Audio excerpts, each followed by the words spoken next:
বন্ধুরা, আজকের রান্না বেগুন ট্যাংরা। প্রথমে ট্যাংরা মাছ ধুয়ে পরিষ্কার করে নিয়ে তাতে হলুদ গুঁড়ো, লঙ্কার গুঁড়ো, নুন ভালো করে মাখিয়ে নিলাম। মাখিয়ে নেওয়ার পরে এবার এটাকে গরম তেলে দিয়ে দেবো।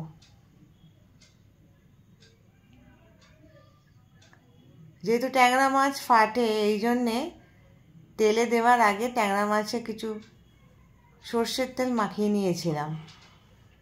এবার এক এক করে ট্যাংরা মাছগুলো গরম তেলে দিয়ে দিলাম। এদিকে আলু বেগুন কেটে রেখেছি, আর এদিকে ট্যাংরা মাছটা ভাজা হচ্ছে। এবার এক এক করে ট্যাংরা মাছটা তুলে নিলাম, আর বেশ লাল করেই ভেজেছি।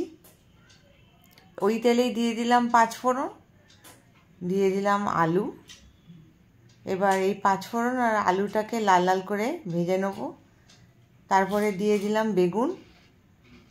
যেহেতু বেগুন তেল টানে, এই জন্যে আলু দেওয়ার পরে বেগুনটা দিলাম। এছাড়া একটা পেস্ট রেডি করে রেখেছিলাম, লঙ্কা, হলুদ, ধনে, রসুন আর টমেটো কাঁচা লঙ্কা দিয়ে, সেটাও দিয়ে দিলাম কাঁচা লঙ্কা।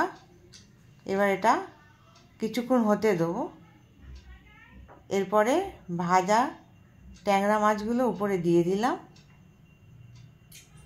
এরপরে এটা কিছুক্ষণ সেদ্ধ হতে দেবো। সেদ্ধ হলে এটাকে ধনেপাতা দিয়ে নামিয়ে নেব। ধনেপাতা দিয়ে নামিয়ে দিলাম। তৈরি হয়ে গেল বেগুন ট্যাংরা।